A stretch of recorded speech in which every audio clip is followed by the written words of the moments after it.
Saudara BIS Malaysia bersiaran secara langsung menerusi saluran berita RTM dan juga Facebook serta YouTube Live BIS Malaysia. Baik, saudara, terima kasih kerana setia bersama kami. Anda akan bersama dengan saya, Akmal Hafiz Ruslan. Saudara, Bursa Malaysia dibuka rendah berikutan aktiviti pengambilan untung berterusan dalam saham berwajaran tinggi utama, terutamanya dalam saham perbankan dan utiliti. Bagi melihat pergerakan semasa, kita ikuti laporan pergerakan pasaran, mata wang asing serta pasaran komoditi yang terpilih.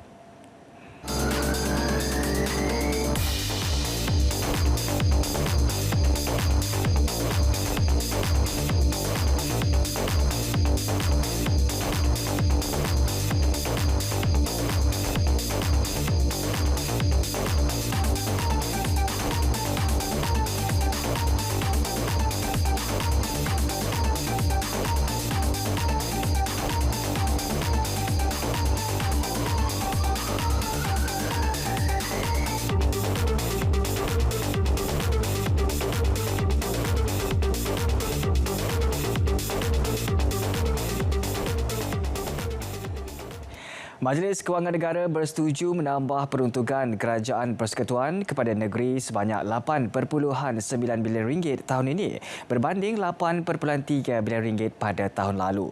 Peruntukan itu merangkumi peningkatan pemberian penyelenggaraan jalan negeri kepada RM5.4 bilion berbanding RM5.2 bilion tahun lalu. Pemberian khas tahunan kepada Sarawak dan Sabah juga ditambah kepada RM300 juta. Ini berbanding RM16 juta untuk Sarawak dan RM129.7 juta untuk Sabah pada tahun lalu. Bagi perbelanjaan pembangunan pula, sebanyak RM39.4 bilion disediakan tahun ini untuk melaksanakan projek-projek pembangunan negeri ketimbang RM36.7 bilion pada tahun 2023. Majlis Kewangan Negara turut meluluskan pembelian jambatan sementara Beli menggunakan peruntukan pemberian penyelenggaraan jalan negeri secara sekali beri pada tahun 2024.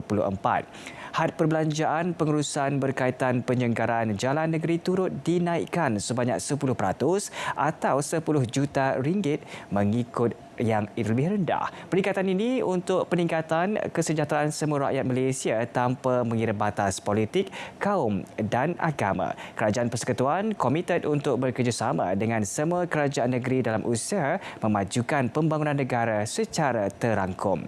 Kita ke laporan yang seterusnya. Pengumpulan data menerusi pangkalan data utama PADU akan membantu kerajaan lebih memahami kesejahteraan isi rumah.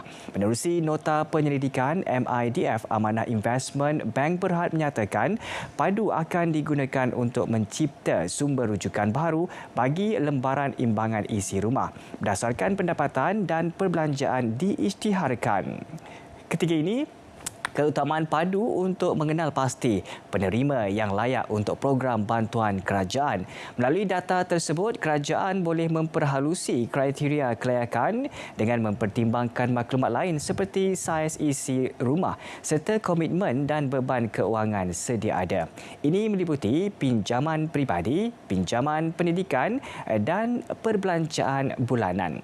Walaupun sesetengah pihak membangkitkan kebimbangan mengenai keselamatan maklumat, Bank Pelaburan itu yakin terdapat ruang untuk penambahbaikan dari segi kedalaman dan skop pengumpulan data.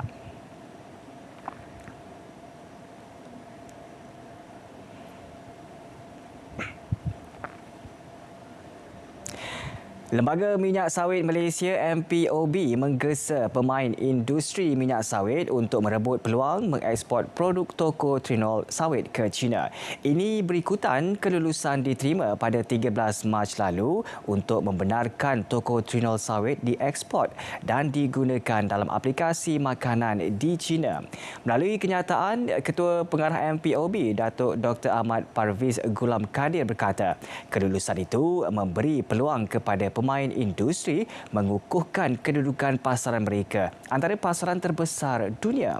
Kelulusan ini antara hadiah terbaik yang dianugerahkan oleh kerajaan China kepada industri sawit Malaysia sempena sambutan ulang tahun ke-50 hubungan diplomatik antara Malaysia dan China.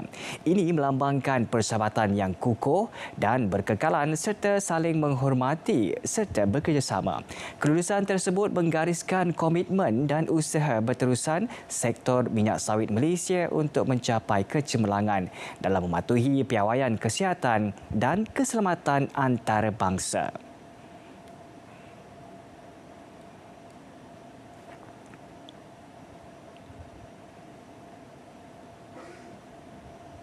Hai, saya Syah. Saya Hanura. Kami akan kongsikan cara mendaftar padu.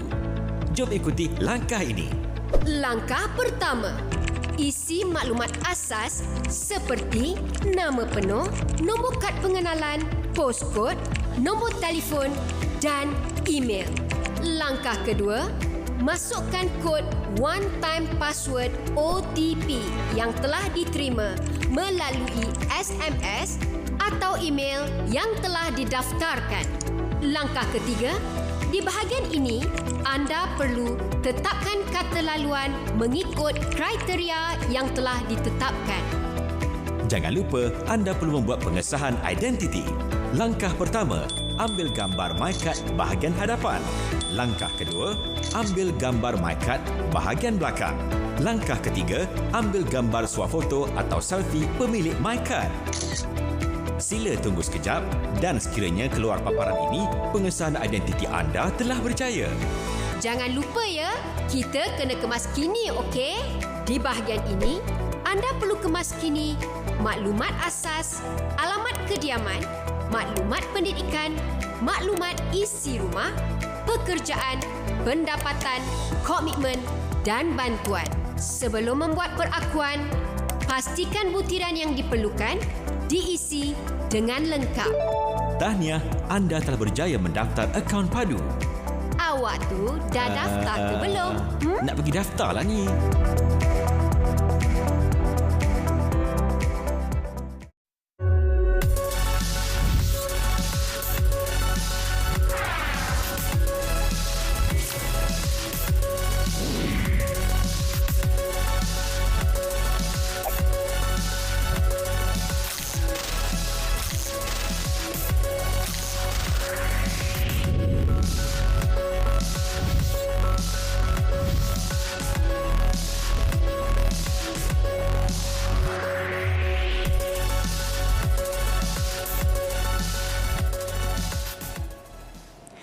Kembali dalam Biz Malaysia. Baik saudara, seperti biasa setiap Jumaat kami bawakan kepada anda imbasan laporan ekonomi mingguan yang mendapat berita di akhbar-akhbar utama negara. Dimulakan dengan imbasan ini, Malaysia menjadi negara kedua paling popular di Asia Tenggara selepas Thailand bagi pembeli dari China. Kedudukan yang meningkat satu anak tangga berbanding tahun lalu. Demikian menurut rangkaian ejen hartanah global, Malaysia terus menarik pelaburan hartanah kediaman asing yang ketara dengan pelabur melihat hartanah di negara ini sebagai peluang yang lumayan untuk peningkatan modal dan hasil sewa. Tahun ini Malaysia adalah destinasi kedua bagi pembeli dari China, naik satu tempat daripada ketiga pada 2022. Vietnam jatuh tempat ketiga bertukar tempat dengan Malaysia.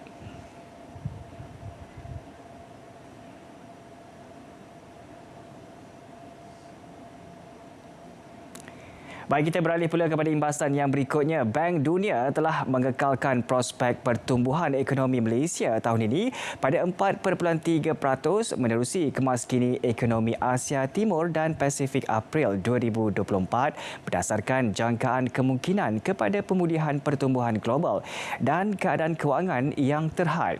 Ketua Ahli Ekonomi Asia Timur dan Pasifik Dia Mato berkata permintaan domestik akan terus menjadi tulang belakang pertumbuhan dan Malaysia turut bersedia untuk meraih manfaat daripada pemulihan dalam pasaran ekspor. Penggunaan swasta dijangka meningkat 5.2% berbanding 4.7% pada tahun 2023 didorong oleh keadaan pasaran buruh yang menggalakkan dan langkah sokongan pendapatan isi rumah yang berterusan.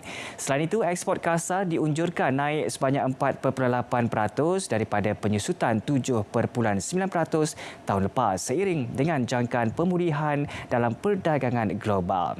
Dan kita beralih ke imbasan yang berikutnya. Harga emas melepasi paras $2,300 Amerika Syarikat bersamaan dengan RM10,904 per aunce atau RM384 per gram buat pertama kali pada Khamis setelah ia terus melonjak di sebalik jangkaan bahawa kadar faedah Amerika Syarikat akan turun tahun ini.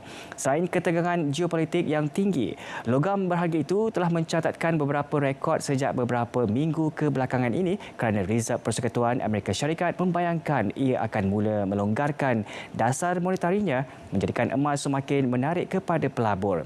Populariti emas sebagai perlindungan yang selamat sewaktu kegawatan juga memberikannya banyak sokongan dengan peniaga resah akan krisis di Asia Barat serta perang yang berterusan di Ukraine. Saudara, inflasi keseluruhan Malaysia dijangka menyederhana kepada sekitar 2.5% pada tahun 2024 mencerminkan keadaan kos dan permintaan yang stabil. Itu menurut kata Bank Dunia. Bagaimanapun, ia tertakluk kepada perubahan dalam subsidi kerajaan dan langkah kawalan harga yang berpotensi akan berlaku.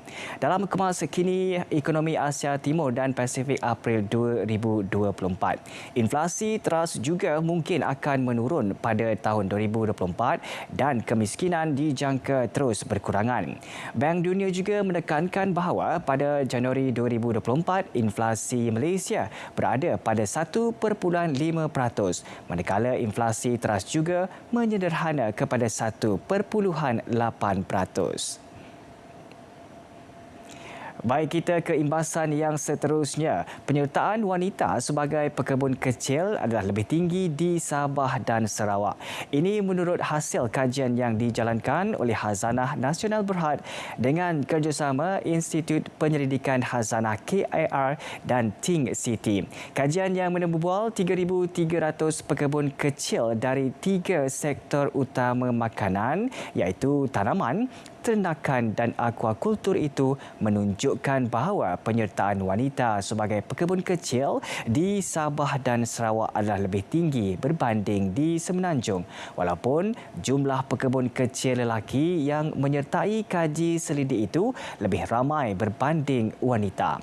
Kajian itu turut menunjukkan bahawa pekebun kecil tanaman di Sabah dan Sarawak terdiri daripada 58% lelaki dan 42% wanita. Justru ia mencerminkan perwakilan yang hampir seimbang di antara kedua-dua jantina tersebut.